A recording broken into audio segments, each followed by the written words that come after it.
If you're scrounging through the spring 2022 anime season and you're just looking for that wholesome slice of life show this season, look no further than Deaimon. This series already has me grabbed, and that's mainly around the idea that I get a lot of vibes of something similar to Bunny Drop. Not necessarily Bunny Drop, but going into that realm of two people that are kind of finding some sort of kinship through difficulties that they're facing in their life. And that's kind of something similar to Bunny Drop in an idea of a parental figure. Somebody is obviously missing that parental figure, and somebody's able to kind of fill that gap. Now, it hasn't gone into the realm of this is now her parent, but it's kind of similar. But this is my thoughts on Deaimon, a series that again is airing in the spring 2022 anime season. I've watched 2 episodes of it so far. Let's jump into it. Deaimon follows a guy named Nagumo, and Nagumo is currently on his way back home. He spent basically 10 years off in Tokyo trying to make his life as a musician a reality. And unfortunately, after he received a letter from his mother saying that his father is kind of running ill, he's been to the hospital, he quickly returns home to find his father just fine. But what it kind of opens up the door to is that Nagumo has a realization of mortality, I guess. This letter sort of let him know that his father's not going to always be around, and that somebody needs to be there to take over his father's shop, a sweet shop, if his father unfortunately passes away or becomes ill. But he's shocked to find out when he arrives that his father doesn't care about him anymore. He's been gone for 10 years doing his little musician thing. He doesn't need him anymore. He's found the successor to the shop, and it's this girl named Itsuka. Itsuka is a girl that was unfortunately left behind at this shop to these owners after his father arrived and just kind of left her be. Left a letter and just left her there. And they've been taking care of her for some time, and in return, she's been trying her hardest to kind of help them and fit in and be an asset to them. So as you kind of find out later, she has this kind of insecurity that if she's not useful, she'll get left behind again. And so Itsuka, obviously, seeing Nagumo, is like, oh, this is the guy that you said just ditched the place and left. Well, I'm going to be much more useful than him. We don't need him around. So you already have kind of a difficulty that the two of them are kind of facing and getting along. Obviously, Itsuka believes that she's much more useful to them. Again, she wants to be useful. She doesn't get discarded. And again, Nagumo wanting to fulfill that desire to take on what his father will leave behind. And in the first episode, as they're working alongside each other, Itsuka gets a phone call that asks for a lot of sweets to be made. And unfortunately, the people don't show up. It kind of really quickly linked for me, like, this is going to be the guys that were smoking in there that she, obviously told off. Sure enough, nobody shows up for the sweets. And of course, she, feeling very responsible for this order being put through, quickly jumps into action and goes out to see if she can sell on the side of the street. And Nagumo comes and helps her out with the whole situation. But thankfully, it kind of really quickly seems like the two of them are starting to get a little bit to know each other. As Nagumo kind of talks about his grandfather, and at some point he overheard his grandfather saying, Nagumo's really it would be better off if he went and did something else.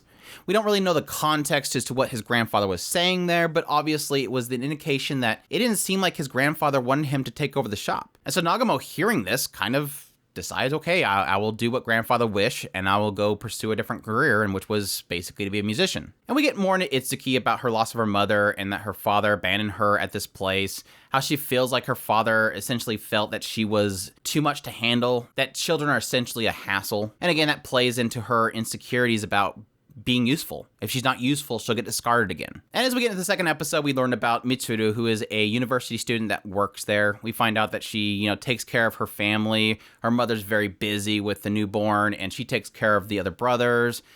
She also really enjoys singing, so she does a lot of singing on the side in secrecy as this kind of persona on some sort of streaming website. And they quickly find out that she has this trinket from a certain shop, and there's a lot of calls in there. And so Nagumo and Itsuka kind of help encourage her to essentially tell her parents what she aspires to become, which she was afraid of doing because she's afraid that it would make her look like she's not being responsible. So yeah, getting into my thoughts on this show, I think it's absolutely fantastic so far. This is definitely, like I said before, definitely our slice of life wholesome show for the season. Now, I don't know if it'll always remain as wholesome as it has so far. Yes, there's drama points in it, so it's a little heavy at points, but it's being very soft with it. This is a very, not so much a melodrama type show, it's just got a very surface level drama that's kind of going with the characters. I found it kind of refreshing that the show essentially opens up with this kind of conflict between Itsuka and Nagumo, and they're already kind of resolving it. It already feels like Itsuka is getting an idea of Nagamo. And I think that it helped in him kind of revealing to her that he felt like his grandfather wanted him to go away. So there's a reason for why he left. It wasn't that he abandoned the shop. It wasn't that he abandoned the sweet shop. He actually really loves the sweets. So much that whenever they sell one of these sweets, he gets really emotional, which I really do enjoy about his character. Nagamo's kind of a dork. He's an absolute dork. He's got a goofiness about him. He's always kind of been an entertainer.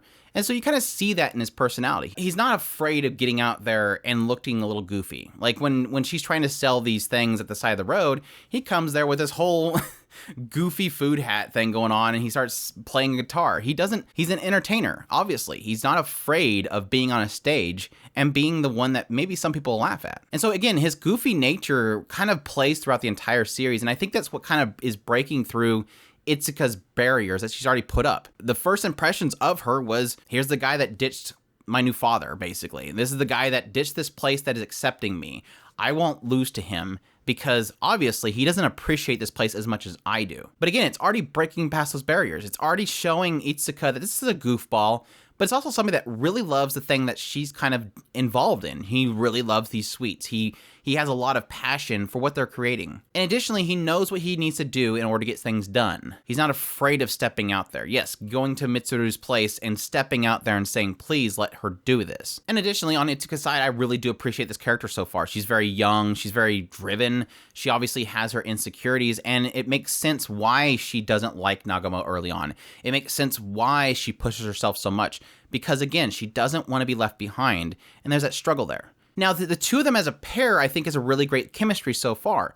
And like I said a bit earlier, and I don't want to make it a wrong impression, yes, it does feel like this is going to be the bunny drop of this season. This is a show about somebody who's taking on a parental role from somebody else. And it seemed like that early on. You have this first impression between the two of them is Itsuka's looking for her father. And she sees Nagamo and says, father. She runs up and says, Papa. And she realizes, oh, that's not you. That's not my dad. And again, later on, having Nagamo's mother basically say she's lost her father, maybe you can be that parental figure for her. Maybe you can step in there and in place of what her father who left her. And he's like, I don't know if I could be her father, but I'll do anything that I can for her. I will help her as much as I can. Like he's not wanting to jump into there, which technically was the case with Bunny Drop. He had that situation kind of dropped on him. He did not want to abandon that girl, so he's willing to do what he needs to do. It wasn't never that he wanted to be a father. And that's the same with Nagamo. He doesn't want to be Itsuka's father, but he's willing to get in there and do things like a father should. He's being reliable. Now, again, he's not being overly bearing. He's not being the parental figure. He's not being a guardian. But I'm wondering if they'll eventually get to that point where they'll have that moment. Because she's very young. She's only 10 years old. And she needs that parental figure to be there. And that's always technically been Nagamo's dad, but he's old, obviously. He's much older. So I'm curious of how they're going to transition that. How would they transition from technically Itsuka seeing Nagamo's father as technically her parental figure? Why would she see Nagumo as that? A very interesting thing that they keep on hitting at in this series that I'm really curious of how it's going to play out is there seems to be an obsession with music in the show, but yet it's not the focus. Now, technically, Nagumo, again, went off to be a musician. So yes, it plays a core part of his life. He spent 10 years doing this one thing, and he even himself acknowledges, I failed and I came back. Like, it almost plays it as if he failed at this thing and he's giving up on it. His now focus is on taking over the shop. But it's still a presence in his life. It's still an experience, and he's still experienced at it. But then they jump quickly to exploring the idea that Itsuka's father was a musician too, and he left, maybe to become a musician. And then to jump into Mitsuru's story in the second episode and play in the idea that she's a musician. Like, it just seems like everybody in this story is a musician. And I almost thought that they were really focusing on that just to tease at Itsuka. Like, Itsuka, everybody around her is a musician. Like, I kind of assumed that Itsuka would be the I hate music because my father left me to do music. But it's not really doing that. She's not angry when she learns that Mitsuru is a musician. She's not angry when she sees the guitar that Nagumo has.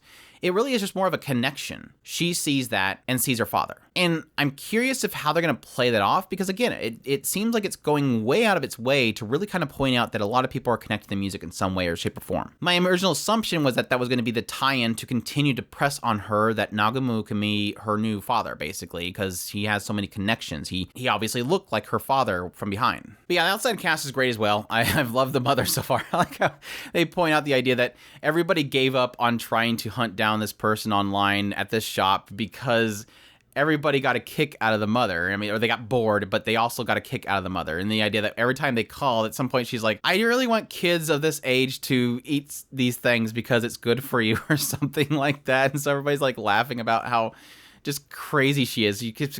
There's no person by that name here, but you should eat these things because they're good for you. And it's like, it's so goofy. And yeah, the father is just he's the gruffy guy with the heart of gold, essentially. But it's got a solid cast, and I'm really looking forward to learning more about the characters. Like I said, it's got some drama beats in there, but they're very surface level. They're not trying to go way too deep, and I do appreciate that. It's got a lot of really wholesome moments. I'm really looking forward to kind of seeing Nagumo's story along with Itsuka. I think they're, like I said before, I think they're just absolutely cute. I want to see what they'll do going forward. I want the best of Itsuka. And I'm really curious as what they're going to do with this story, because like I said, it's really kind of pushing it heavily at being a parental thing. But again, it's already laying foundation that it doesn't really want to be that, or at least Nagumo's mindset right now is not to be that. And visually, it looks great. Encouragement Films doing a fantastic job. A lot of the backdrops are fantastic. A lot of the scenes are really beautifully drawn. A lot of the animation's been fantastic so far. The characters look great. I love the character designs themselves. But as it stands now, first 2 episodes, really absolutely loving it. Definitely highly suggested if you're looking for a solid slice of life series. I think it's going to be fantastic. Again, if you like things like Bunny Drop, you're going to find something here. And depending on how things go, I might cover this show on a weekly basis. I've been enjoying it that much, and I need a really solid slice of life show to cover for the season, and I think this is probably going to be the one. And hopefully the manga doesn't go the Bunny Drop route.